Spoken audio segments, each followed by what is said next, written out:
Troisième partie de ce 15e cours de deuxième année sur la société politique. On continue. Alors, dans la suite de ce qu'on vient de dire, tout cela peut nous aider à mieux comprendre le problème de la colonisation. Pourquoi des hommes veulent venir vivre dans nos pays? Parce qu'ils y trouvent des conditions de vie meilleures que celles qu'ils ont chez eux, souvent, c'est-à-dire plus propres à nous conduire à notre fin dernière, qui est le bonheur en définitive.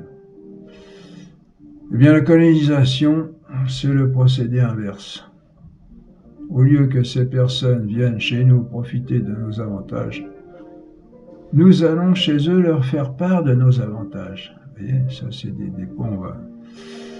Il faut reconsidérer cette notion de colonisation qui a complètement été déformée aujourd'hui, on ne va plus en entendre parler, alors qu'elle a des bons côtés. Vous voyez, au lieu que se répète, au lieu que ces personnes viennent chez nous profiter de nos avantages, nous allons chez eux leur faire part de nos avantages.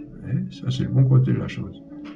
Encore une fois, busus non tolitusum, c'est pas parce qu'il y a eu des abus dans la colonisation que la colonisation elle-même est mauvaise. Vous voyez, il n'y a qu'à voir d'ailleurs le résultat. On a décolonisé la plupart des pays et maintenant il faut voir dans quel état ils sont, dans quel état ils vivent. C'est un bazar pas possible, pas partout, mais dans beaucoup de pays anciennement colonisés.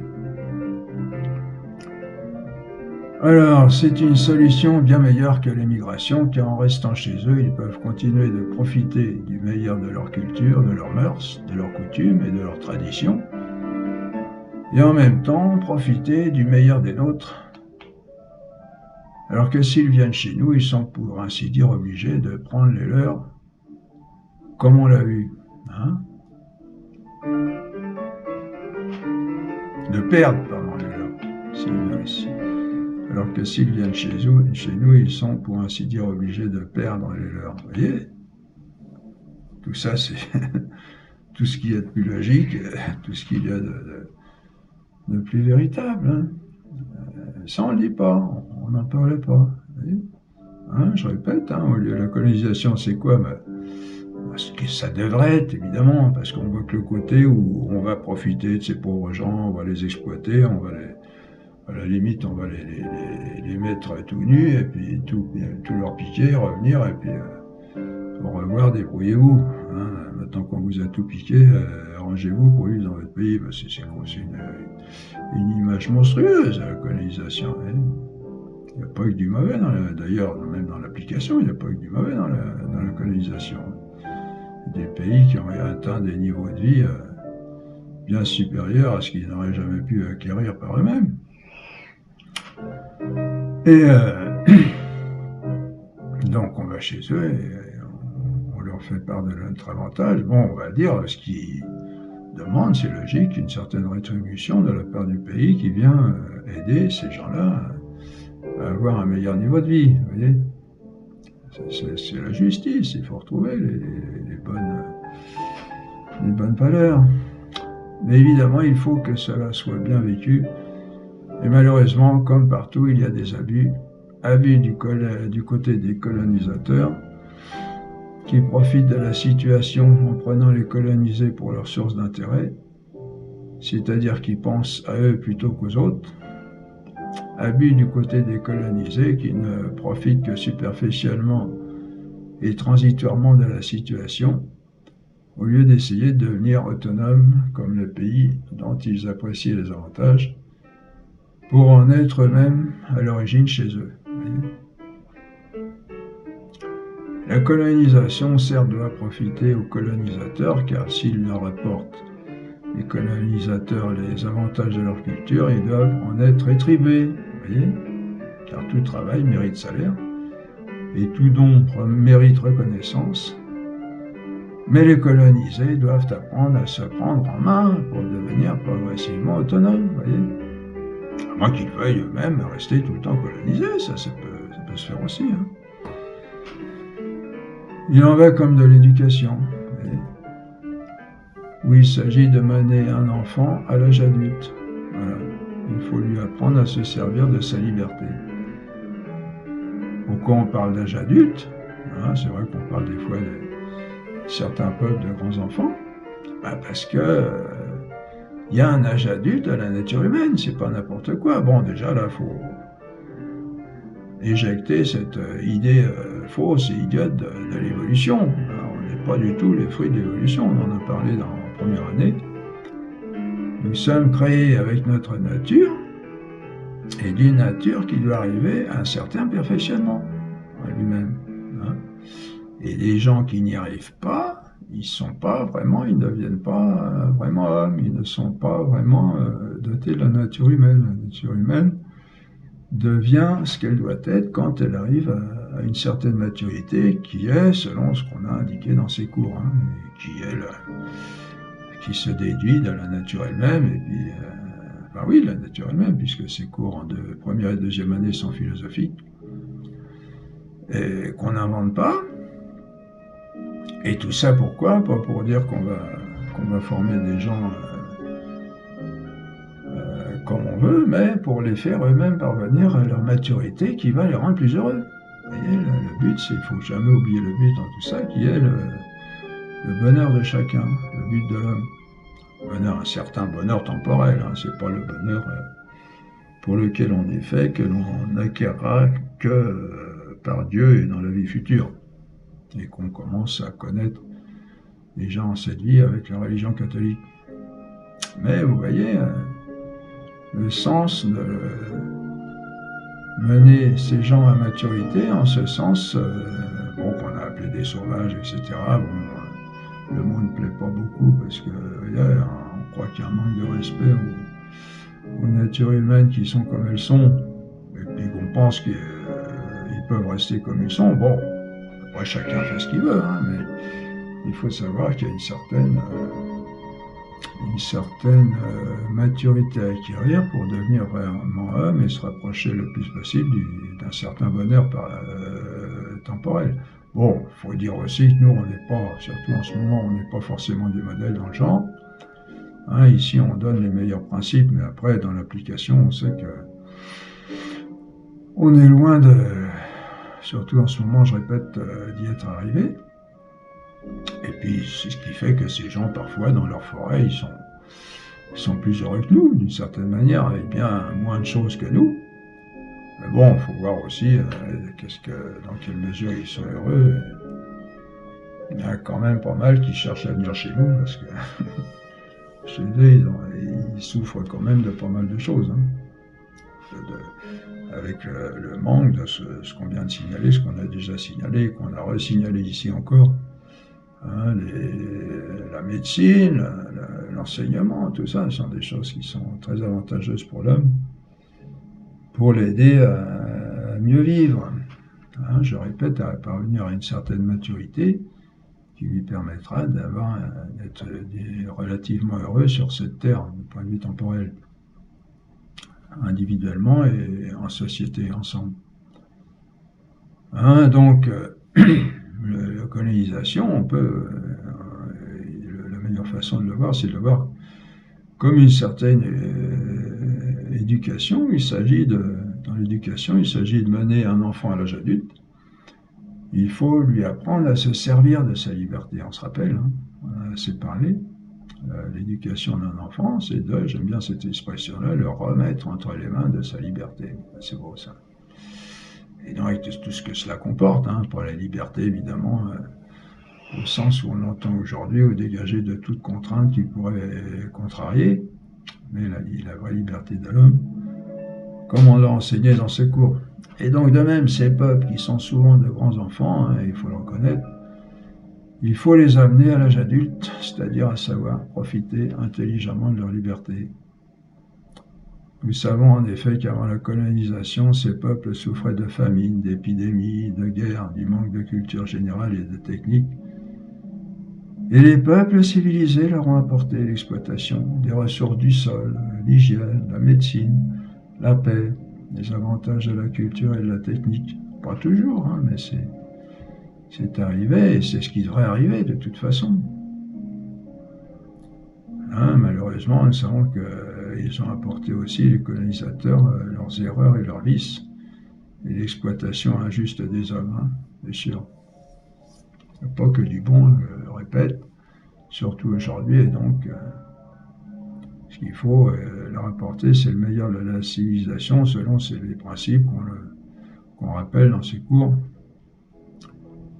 Il faut apprendre progressivement à ces hommes à devenir des peuples libres, non seulement par rapport à eux-mêmes, mais encore par rapport à toutes sortes de contaminations, comme celle du communisme, qui a hélas pris la place en plusieurs de ces pays après le départ des colons, qui a rendu la situation encore pire. On le voit aujourd'hui, c'est le bazar pas possible en quantité de pays.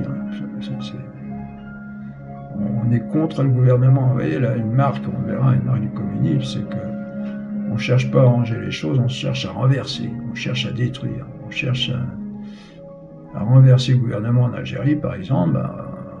Le gouvernement a accepté, le président, je crois, se retire, et donc on a accepté de refaire un gouvernement, mais on veut que tout le monde s'en aille, que toute la place soit nette. Mais mettez pas faire à la place, d'autres à la place aussi. Qu'est-ce que vous avez à proposer de meilleur? Si vous avez quelque chose de meilleur, donnez-le. Si vous ne l'avez pas, laissez le gouvernement comme il est maintenant. Et ça, c'est bon, on en reparlera dans notre prochain cours. Alors nous savons d'ailleurs, et ces exemples montrent que certains n'arriveront jamais à leur pleine liberté et auront toujours besoin d'une tutelle. Ça, c'est ça aussi, comme certains hommes aussi n'arriveront jamais à leur pleine liberté parce qu'ils n'en sont pas capables. Ils ont une certaine faiblesse native. Et donc il faut les aider. On sait que chez nous, il y a des cas où il faut un tuteur, certaines personnes pour l'aider à diriger sa vie parce qu'elle n'est pas très capable de la diriger elle-même. Le drame dans cette histoire récente de la colonisation, c'est que les colons ont refusé toutes sortes de revendications légitimes, voulant demeurer dominateurs, c'est-à-dire en ne laissant pas se former cette liberté, ce qui fait que le couvercle de la marmite a sauté d'un seul coup, en provoquant d'une part le départ soudain des colons et d'autre part l'abandon aussi soudain d'un peuple incapable de se prendre seul en main. Bon, là, je parle en général, il faudra étudier cas par cas, et ouais, c'est pas forcément les colons qui voulaient demeurer dominateurs. Il faudra voir cas par cas. Vous voyez, on donne les lignes générales. Ce qu'il ne faut pas, c'est que les colons refusent des revendications légitimes pour vouloir demeurer dominateurs et laisser se former cette liberté.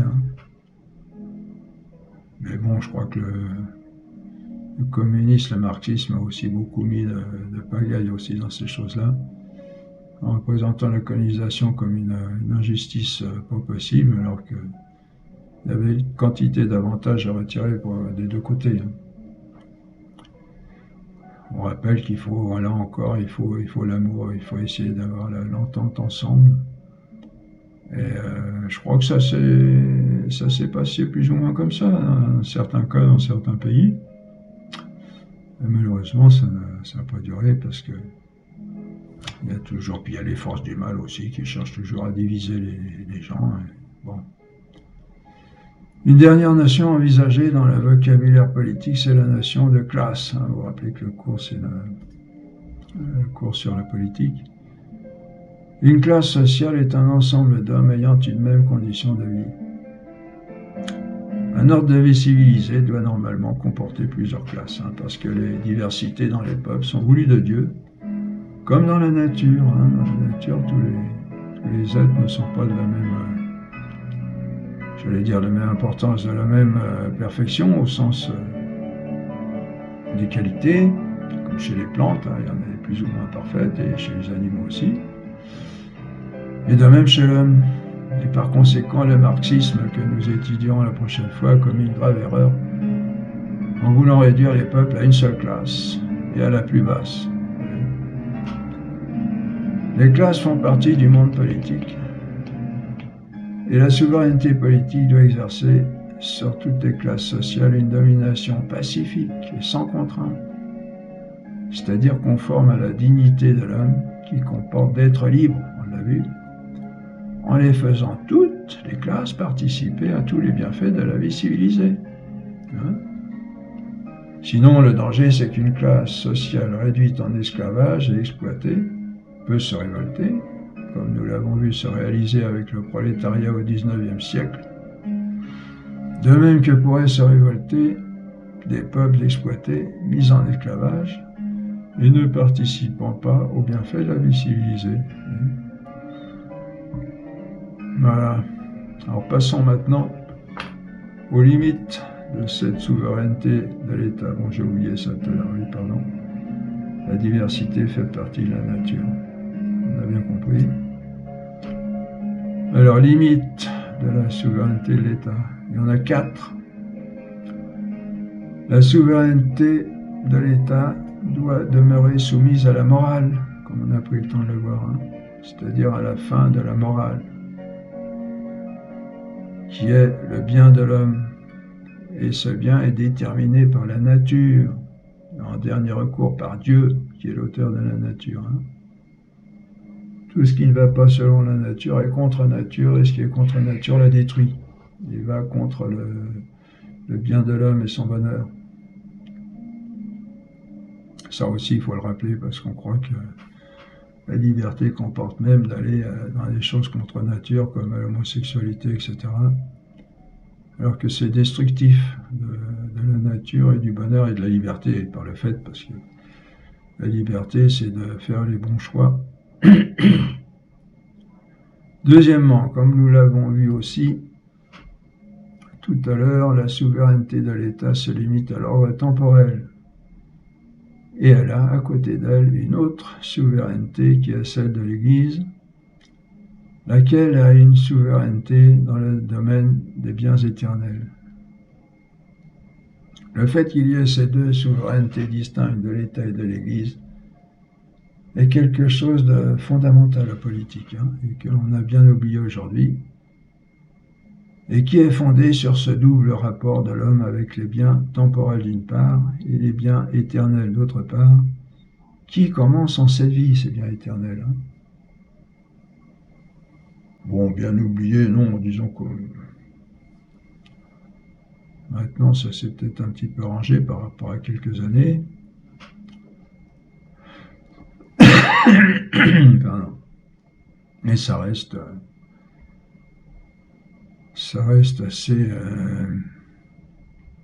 assez loin de ce que ça devrait être. Hein. On l'avait d'ailleurs aussi oublié du temps de Jésus, chez ce peuple pourtant censé adorer et servir le vrai Dieu. Et Jésus n'a pas manqué de le rappeler, hein, quand il dit par exemple « Rendez donc à César ce qui est à César, et à Dieu ce qui est à Dieu. Hein. » Cette doctrine a été précisée de manière très développée par le pape Léon XIII dans son encyclique Immortale Dei. Très grand pape, hein, le pape Léon XIII a eu des très belles encycliques, hein, qu'on peut reprendre. Moi, je les relis régulièrement, tous les grandes encycliques des derniers papes.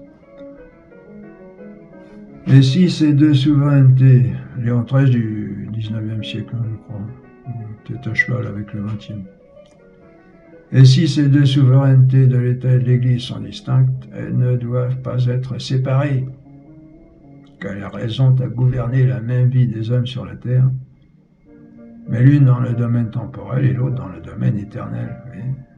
Et s'il manque une de ces vies à l'homme, il meurt à ce niveau. S'il manque de vie, il meurt. Hein, le mort, c'est le manque de vie. Hein. Et c'est pourquoi les papes Pie IX et Léon XIII ont condamné la doctrine laïciste de séparation de l'Église et de l'État. Ces deux souverainetés doivent marcher ensemble, doivent être une. Mais la question alors est celle-ci. Si elles doivent marcher ensemble et même être une, comment ce sont deux souverainetés sur la vie de l'homme, c'est-à-dire qui ont le droit de juger et de commander ses actes?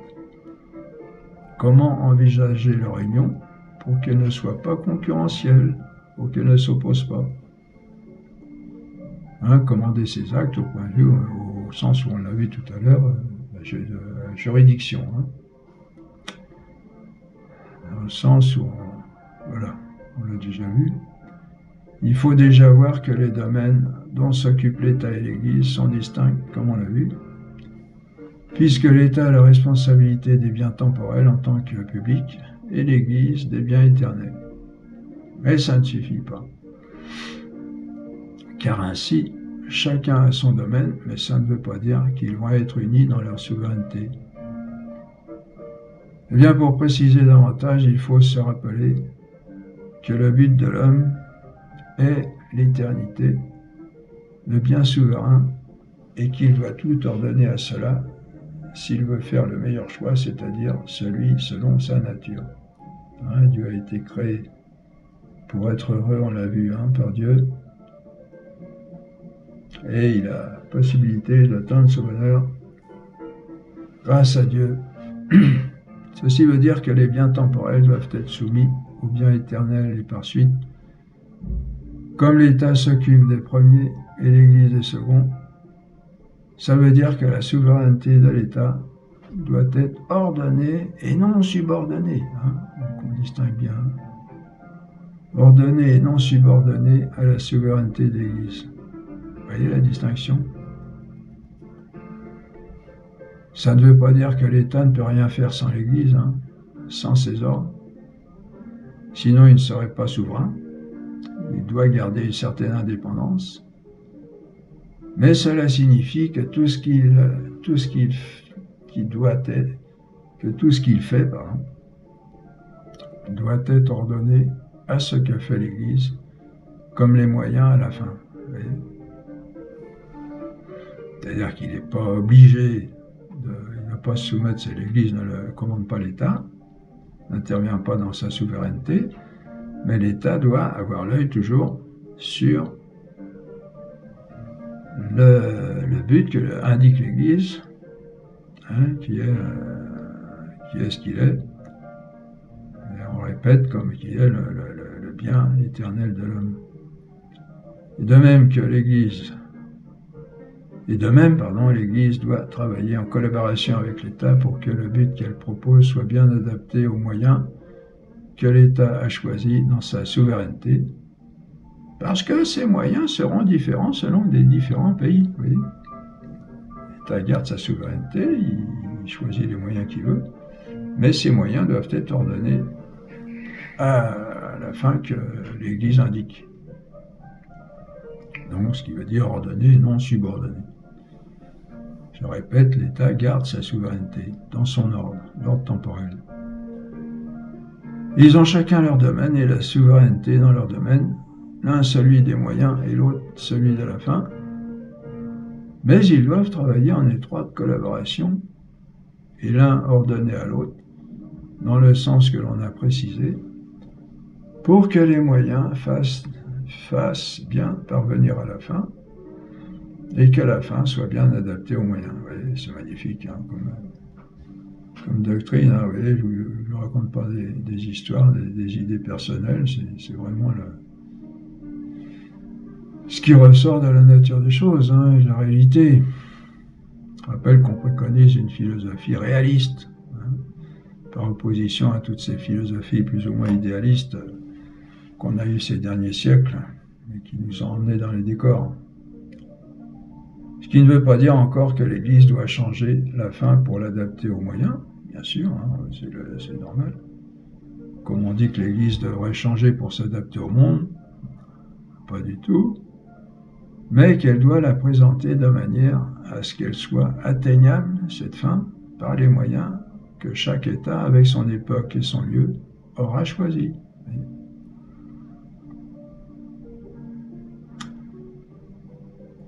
Vous voyez, adaptation des moyens à la fin et de la fin aux moyens, des deux côtés, pour que tout se réalise de manière à parvenir à la fin. Cela veut dire encore, comme l'ont affirmé tous les papes depuis Pie IX, que l'État doit être chrétien et avoir une politique chrétienne. Il appartient à l'Église d'enseigner les principes de cette politique chrétienne et l'État doit profiter d'un tel enseignement. Mais il n'appartient pas à l'Église d'imposer les modes d'application de cette politique chrétienne. C'est à l'État d'en décider selon sa souveraineté.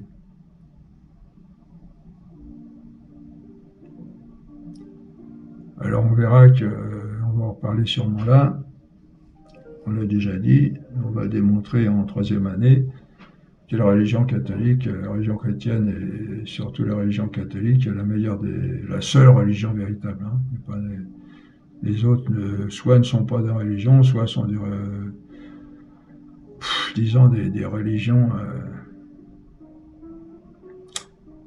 religions, comment dire, des religions qui sont à côté de la plaque, quoi, pour parler simplement. Ça paraît peut-être prétentieux ce qu'on dit là, mais on va le démontrer, vous allez voir que c'est d'une simplicité extrême, d'une logique, tout ce qu'il y a de plus logique. Avec tous ces cours sont là pour nous donner la certitude à propos de tout ça. Quand on affirme ainsi avec les papes que l'État doit être chrétien, il faut faire attention à éviter de graves malentendus. D'abord à la fin du XIXe siècle et au début du XXe, quand l'Église a dit que l'État doit être chrétien, certains ont compris que l'Église veut imposer par la force ou par la ruse un État chrétien à une population non chrétienne qui n'en voudrait pas. Il y a là une absurdité complète qui n'a jamais été l'enseignement de l'Église. L'État est l'œuvre des hommes, et pour faire un État chrétien, il faut des hommes qui soient chrétiens. Et donc, pour faire un État chrétien, il faut une population chrétienne. Et ce sera parce que la population sera devenue chrétienne qu'il en résultera un État chrétien. Évidemment, pas par la force. Mais donc on précise, mais quand la population n'est pas chrétienne, la seule manière pour qu'elle le devienne, ce ne seront pas des procédés de violence politique. On se rappelle dans la politique, il faut agir avec des gens libres en respectant leur liberté. Ce ne seront pas des procédés de violence politique pour que la population devienne chrétienne, ce sera le travail apostolique et missionnaire de l'Église. Et l'Église alors ne revendiquera rien d'autre que la liberté de son travail apostolique et missionnaire. Je parle de l'Église au sens natif, au sens où elle devrait être, pas forcément au sens où elle est aujourd'hui dans son application parmi les hommes. Il faut toujours distinguer le côté de l'Église instituée par Jésus qui restera au long des siècles ce qu'elle est, avec sa doctrine, précision, pureté de doctrine, etc., qui a le soutien de Dieu, et puis l'application qu'en font les hommes, et cela avec grande diversité dans les divers pays, qui n'est pas toujours conforme au projet de Dieu. Mais avec quand même toujours dans tous les niveaux de l'Église, au niveau juridictionnel, au niveau de l'autorité enseignante, l'assurance que Dieu est là quand même et que l'enfer ne l'emportera jamais sur elle. La seconde équivoque à éviter, on l'a bien compris, c'est que quand on parle d'État chrétien, on n'entend évidemment pas par là un État nominativement ou décorativement chrétien qui ne se le croirait qu'avec toutes sortes de cérémonies. Alors qu'au fond du cœur, on serait loin de cela. Un État chrétien, c'est un État vitalement chrétien, avec une politique inspirée des enseignements chrétiens et des attitudes chrétiennes, intérieures et extérieures, pas seulement extérieures. Ce sera une politique dans un esprit de paix et non dans un esprit de domination, d'orgueil, de cupidité, de force et de violence. Ce sera une politique préoccupée essentiellement de justice et même de miséricorde. Ce sera une politique attentive aux plus petits, aux plus pauvres, aux plus humbles. Ce sera une politique qui sera réellement dans l'esprit de l'Évangile. Voyez ? Là, vous avez la réponse aussi, en passant, aux abus qui se sont produits au cours de l'histoire par des États soi-disant chrétiens et qui n'étaient chrétiens que d'apparence et non de cœur. On continue. Ils ne font donc pas juger la religion catholique selon les applications qui en ont été faites dans l'histoire jusqu'à aujourd'hui, jusqu'à cette deuxième guerre mondiale entre des soi-disant chrétiens, ce qui est un prétexte ou une cause de perte de foi pour beaucoup. Mon papa, je crois, a perdu la foi quand il a vu sur les ceinturons allemands Gott mit uns, Dieu est avec nous. Il s'est dit, si c'est ça la religion, alors bon. Il ne faut pas juger de la religion catholique selon les applications qui en ont été faites dans l'histoire. Bon, ceci sans juger des responsabilités et des droits et devoirs des deux pays. Bon, l'Allemagne, évidemment, elle avait tort, puisque avec son pan-germanisme, là, elle était partie de travers, elle voulait tout envahir et tout dominer. Bon, alors nous, il a bien fallu qu'on se défende contre ça. Mais bon, il y a quand même eu, je crois, des abus, comme en 14, on pensait qu'avec une petite guerre, on allait tout remettre en place, alors que ça a été beaucoup plus loin que ce qu'on pensait. Bon, sans juger des droits et des devoirs de chacun, du moins dans la mesure où on n'est pas très sûr. Les guerres entre soi-disant chrétiens, les Allemands, de leur côté, c'est sûr qu'ils étaient à côté de la plaque, avec leur race pure, qui voulaient les Ariens, qui se croyaient supérieurs et qui voulaient dominer tous les autres, réduire les autres. Là, évidemment, il y avait un gros problème par rapport à l'Évangile. On sait d'ailleurs que les Allemands sont en grande partie protestants, donc c'est peut-être une des raisons aussi. Alors, de toute façon, il ne faut pas juger de la religion catholique selon les applications qui en ont été faites dans l'histoire. Il faut en juger selon les bonnes ou les mauvaises applications, bien sûr, c'est comme tout. Il ne suffit pas en effet de se donner le nom de chrétien pour l'être. Il faut encore en avoir le comportement, et ceci autant au niveau des États que des individus. Vous voyez. Si on juge l'Église par rapport aux actions des chrétiens, on juge de travers, parce que chaque homme est libre de pratiquer la religion comme il l'entend. Après, il y aura un jugement. Alors, à la fin de la vie, il y aura un jugement où Dieu va déterminer qui a bien agi et qui a mal agi. Mais sur la terre, il peut y avoir des communautés entières qui partent de travers. Il ne faut pas juger l'Église à partir de ça. Donc, par exemple, là, en ce moment, on parle de la pédophilie chez les prêtres. Il ne faut pas juger l'Église à partir de ça. Ce sont des gens d'Église qui n'ont pas agi selon l'esprit de l'Église. Voilà des précisions qu'il était important de donner. Donc, dans toute l'histoire, comme dans les inquisitions, les guerres de religion, les massacres des protestants, etc. Donc, sans juger qui avait raison encore ou qui avait tort, parce qu'il y a quand même eu des fois où il a fallu intervenir, et même assez violemment. Bon, à un moment, on disait que c'est peut-être pas entièrement faux avec l'Inquisition que une personne qui est à l'origine d'une hérésie entraîne énormément de morts spirituelles pour la vie éternelle. Et donc la mort physique d'une personne comme ça était à la limite préférable à la mort spirituelle de quantité de personnes qui risquaient de les suivre. Bon, ça se discute encore, je ne sais pas ce qu'en pense Jésus. Mais il faut juger, vous voyez, des choses selon toutes les données, pas seulement selon l'état d'esprit dans lequel on est aujourd'hui, matérialiste, athéiste, idéaliste, etc. Parce que là, on ne juge pas selon la bonne manière. Justement, là, dans ces cours, on essaie de redonner des bons principes qui viennent des vrais maîtres philosophes et théologiens, en particulier de l'Église. Voilà. Donc, troisièmement, d'autres limites de la souveraineté de l'État, ce sont celles que l'on pourrait appeler internes à son domaine, qui est le bien public. Et donc, la souveraineté de l'État sur les sociétés et autorités d'ordre privé comporte de leur imposer, par sa législation, la souveraineté de l'État, toutes les exigences du bien public. Mais rien d'autre et rien de plus. Hein.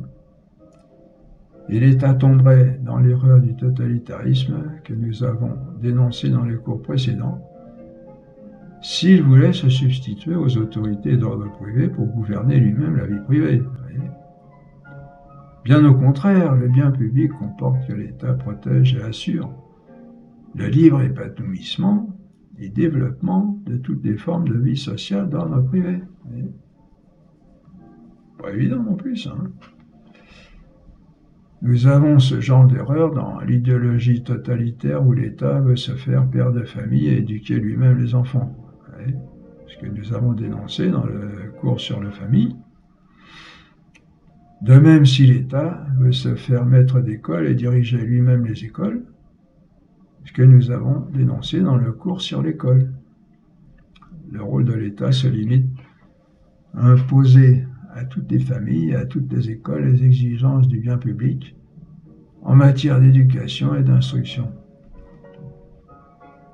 Également, dans le domaine économique, l'État doit imposer dans sa législation à toutes les entreprises et à toutes les professions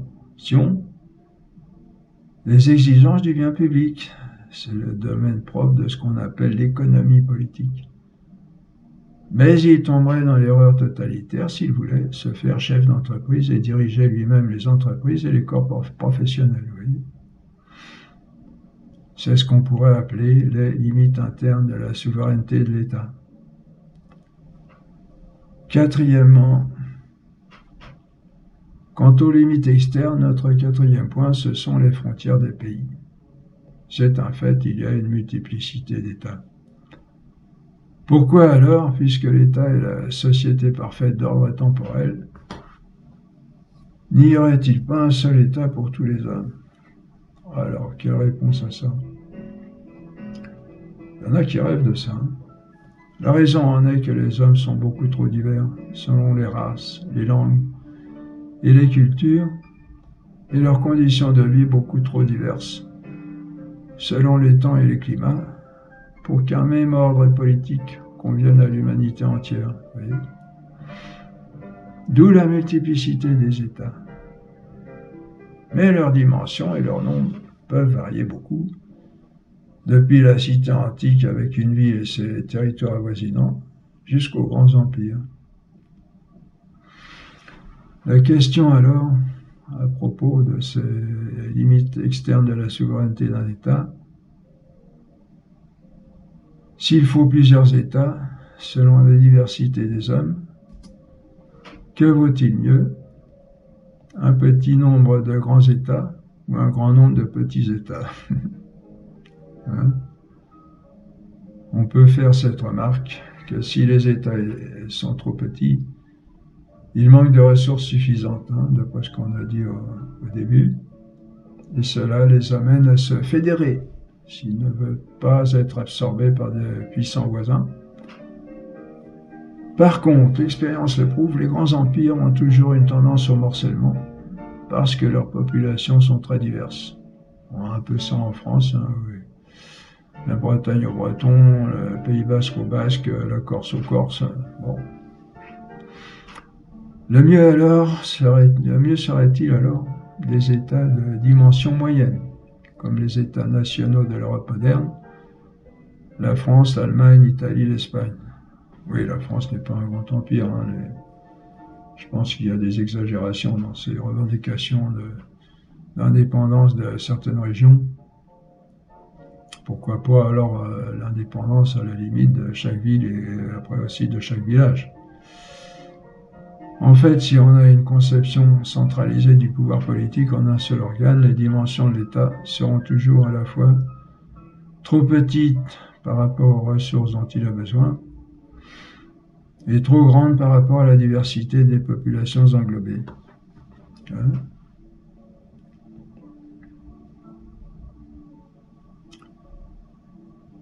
S'il y a trop de centralisation, les dimensions de l'État, je répète, seront toujours à la fois trop petites par rapport aux ressources dont il a besoin,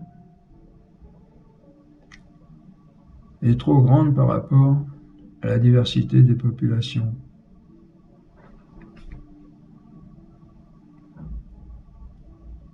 Il n'y a donc pas de solution avec une conception centraliste du pouvoir politique, concentré en un seul organe et un seul État.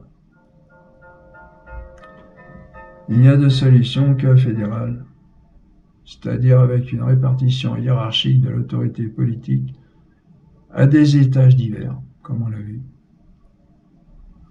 Il serait absurde en effet, par exemple, qu'un grand État veuille gouverner lui-même une commune. Il est trop loin des intérêts concrets des habitants. Il faut que la commune soit gouvernée par une municipalité élue, un maire élu, avec de premiers pouvoirs d'ordre politique à ce premier étage. Puis que les communes soient fédérées en cantons, avec certains pouvoirs d'ordre cantonal, les cantons fédérés en provinces ou régions, avec certains pouvoirs à l'échelon régional, et les provinces ou régions fédérées en État fédéral. Ce fut autrefois le cas de la féodalité, dit-on, avec sa hiérarchie de pouvoir, vassaux et suzerains les uns des autres. C'est le cas aujourd'hui encore de la Suisse, où chaque commune est autonome. Les communes sont fédérées en cantons, avec un parlement et un gouvernement cantonal, et les cantons sont fédérés en État fédéral, avec un parlement et un gouvernement fédéral. On a cela dans ce qu'on appelle les États-Unis d'Amérique. On dit que l'Empire britannique n'aurait jamais pu subsister s'il ne s'était pas constitué en une fédération de dominions, dont chacun a son parlement et son gouvernement, et tous fédérés autour de la couronne britannique. Cette conception fédéraliste est aussi certainement la seule solution possible à l'union internationale. Cette union est nécessaire, car il y a un bien commun à l'ensemble des États. D'abord la répartition des matières premières et des ressources, qu'on ne trouve pas également réparties dans tout le globe.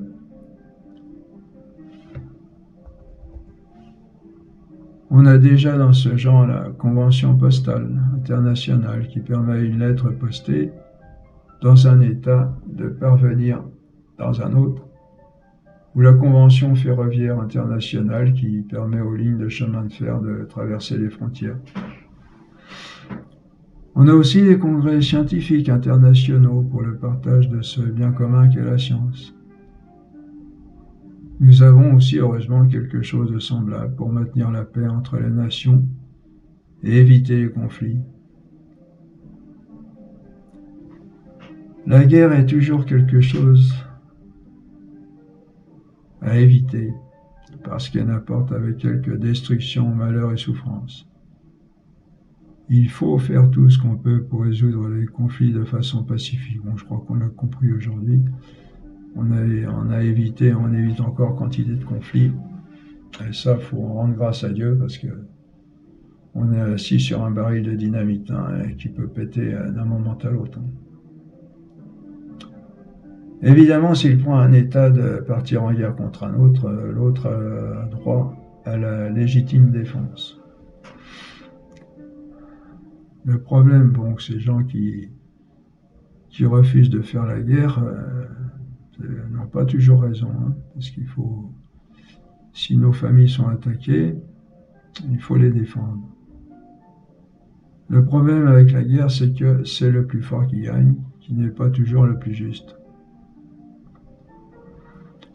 Il faut donc que les conflits entre les États soient résolus pacifiquement et avec justice, grâce à une législation internationale. Dans une vie civilisée, les individus ne doivent pas se défendre eux-mêmes, en principe. Ils sont sous la protection de la loi faisant régner la justice. Il devrait en être de même entre les États.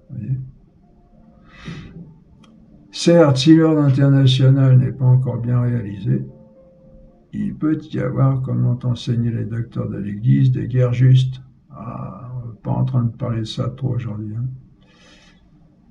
Il s'agit alors pour un État de faire triompher la justice par la force s'il n'y a pas d'autre moyen pour cela. Vous voyez ? Pas la guerre pour la guerre et pour la violence et pour la destruction, mais pour la justice. Vous voyez ? Mais la guerre est toujours quelque chose de barbare. Il peut aussi y avoir erreur de prédiction. Et on a constaté à plusieurs reprises dans notre époque moderne, on l'a constaté, à plusieurs reprises dans notre époque moderne, on croit parfois pouvoir régler le problème en peu de temps et les choses s'enveniment indéfiniment, comme on l'a vu à la Première Guerre mondiale et aussi dans la guerre du Vietnam, vous savez. Il faut d'abord à tout prix tâcher de résoudre les problèmes pacifiquement.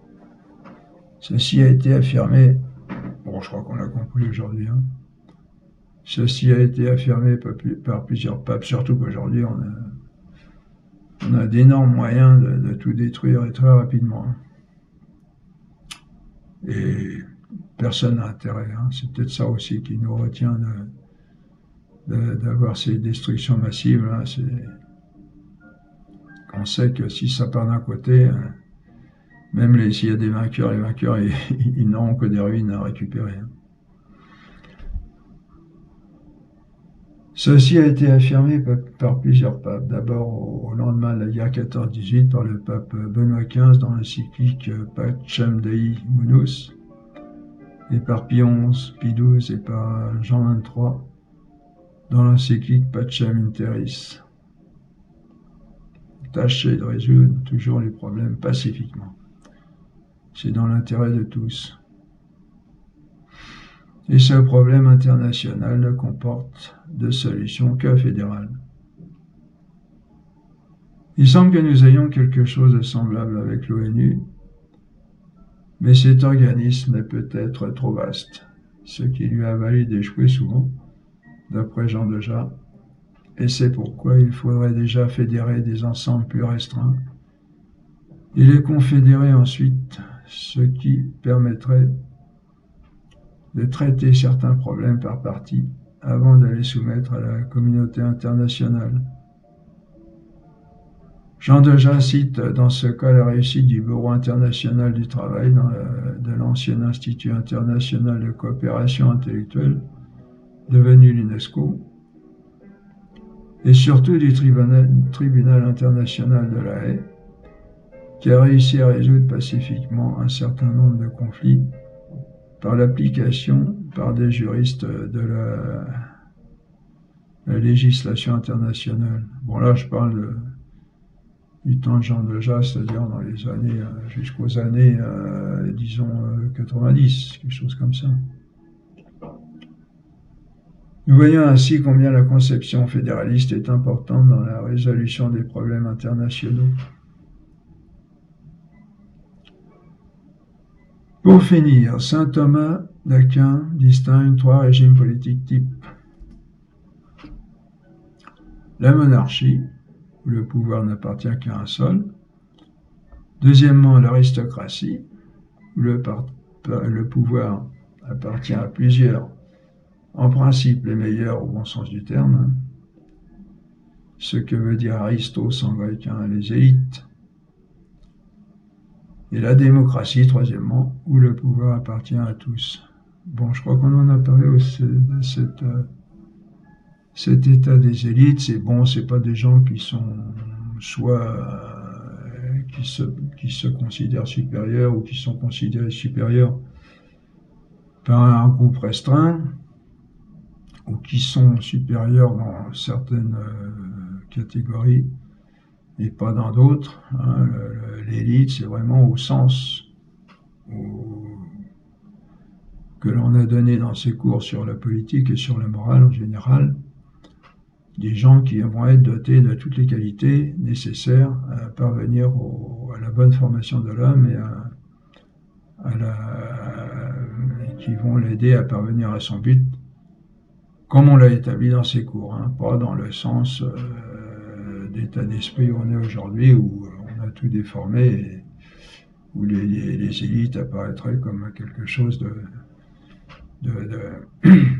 non acceptable, vous voyez, en tant que ce seraient des gens qui se considéraient, ou que certains considéraient comme supérieurs, alors qu'ils n'auraient pas de supériorité dans cet état d'esprit, entre autres communiste, où on doit tout réduire au même rang et au rang le plus bas. Vous voyez. C'est une aberration pas possible, ça. On l'a dit, on le répète, la diversité est quelque chose qui est dans la nature et qu'il n'y a pas à supprimer. Ce qu'il faut, alors évidemment, ce qu'il faut, c'est pas que ceux qui sont supérieurs de fait s'imposent en dominateurs aux autres pour les écraser d'une certaine manière, mais que tout se passe de façon organisée, organique et bien organisée, bien disposée pour parvenir à la fin. À la fin dernière, pardon. Alors, troisièmement, la démocratie, où le pouvoir appartient à tous. En fait, tous les régimes réels sont des régimes mixtes qui combinent plus ou moins des éléments empruntés à ces trois régimes types. Saint Thomas dit que le meilleur régime sera celui qui empruntera à chacun des trois régimes types, ce qui en est l'avantage.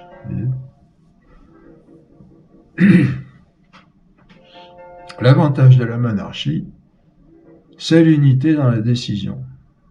Tout le pouvoir de décision appartient à un seul.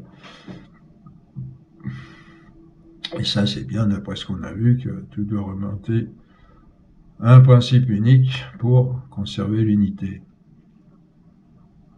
Dans le cas contraire, ce serait le désordre.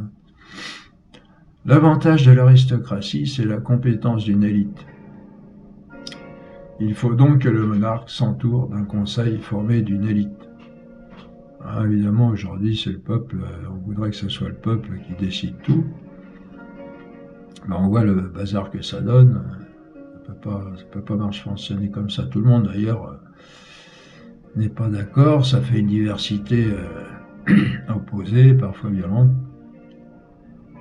qui ne conduit pas à la réalisation du but de la politique, qui est le bien temporel de l'homme, de chaque homme. L'avantage de la démocratie, à son tour, c'est d'assurer à tous une plus grande liberté et la représentation de leurs intérêts, de leurs besoins, de leurs revendications. Il faut donc des assemblées élues représentant les intérêts, les besoins et les revendications de tous. Dans l'avantage de la monarchie, le monarque doit-il être élu ou bien héréditaire? S'il a seul le pouvoir de décision à partir du conseil des élites, il faut qu'il soit lui-même élu des élites des élites. Il a peut-être plus de chances de l'être par élection. Le mot élite, entendu évidemment selon les principes posés dans le Sécours, comme on vient de le rappeler.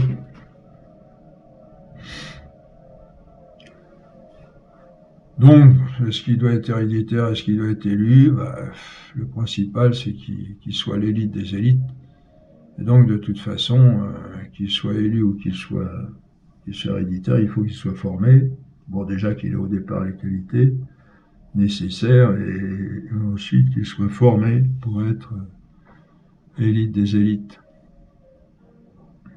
C'est la meilleure situation, très difficilement réalisable, mais pas impossible à réaliser, si la belle doctrine que l'on rappelle dans ces cours, la doctrine de l'Église en fait, est mise en application, et cela dès l'éducation, comme on l'a vu, et avec la grâce de Dieu. Bon, peut-être qu'on y viendra. Bien entendu, cette situation peut se réaliser sous des formes très variées, selon les temps et les lieux. Voilà. Bon, j'ai mis ça comme représentation. chacun en tirera ce qu'il voudra. Voilà la fin de ce 15e cours. À bientôt pour le 16e et dernier cours de cette deuxième année. Bonne continuation, travaillez bien. Donc, puis, vous voyez, j'ai mis une remarque, un avertissement, un rappel, en fait, dans le résumé, pour rappeler un petit peu le but et la méthode de ces cours. Voilà, à bientôt.